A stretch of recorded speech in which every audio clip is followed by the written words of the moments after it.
Samantala, hindi umano natatakot ang susunod na hepe ng pambansang pulisya na si Chief Superintendent Ronald De La Rosa sa mga banta ng mga drug lord laban sa kanya. Ani De La Rosa, paigtingin pa ng kanyang liderato ang kampanya laban sa mga drug syndicate para mahinto na ang kalakalan ng iligal na droga sa bansa. May ulat si Waywaya Macalma. Walang kinakatakutan ang susunod na hepe ng pambansang pulisya sa mga banta sa kanya ng mga drug lords. Katunayan, hinahamon pa ni Police Chief Superintendent Ronald De La Rosa ang mga ito. Anya, natanggap na rin niya ang intelligence report ukol sa kanilang pinagpulungan sa New Bilibid Prison.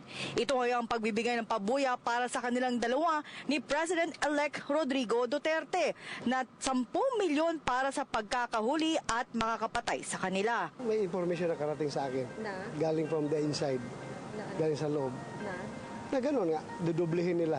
Yung 5 million na offer ni Mayor, gawin nilang 10, para lang ang magiging target si Mayor at ako. Kami ni Mayor ang magiging target. Gawin daw lang 10 million. Masasabi ko lang naman dyan is, bring it on. Dahil sa kanilang pinaigting na kampanya laban sa illegal na droga, ay sisiguruhin ni De La Rosa na hindi na makakapagnegosyo ang mga drug lords. Hindi na rin niya hahayaan na mabayaran pa ng mga sindikato ang mga pulis, piskal, judge at mga prison official nang sa gayon ay matigil na ang cycle na ito. Basta this time, I must see to it na hindi nila makayang bayaran ng pulis. Pag-upo? Pag-upo ko. We will make it very, very expensive for them to pay the police.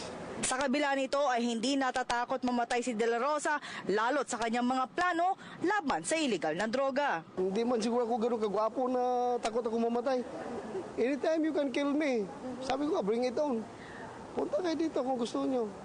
Abangan nyo ako kung saan nyo gusto ko abangan. Hindi ako takot mamatay, hindi ba ako gwapo. Kaya nga, hinahamon ko lang sila ng gira. Hinahamon ko lang sila ng barilan para matapos na lahat. Kasi magpapail-pail ka pa ng kaso tapos ngayon ang pulis pa ang mahaharas dahil sa dami nila ng pera, di ba? Mag-reverse back sila sa pulis tapos ang pulis ang magkakaproblema. So para once and for all matapos na ito, gira na lang. Hamunin ko sila ng gira. Sir, doon sa 10 million. Kita tayo kung saan nyo gusto mag-gira tayo. Gayunman, tumanggi na ang pangalanan ni De La Rosa ang 3 general at may kopya pa siya ng iba pang opisyal na sangkot sa illegal na droga. Para sa Telebisyon ng Bayan, ako si Waywaya Macalma.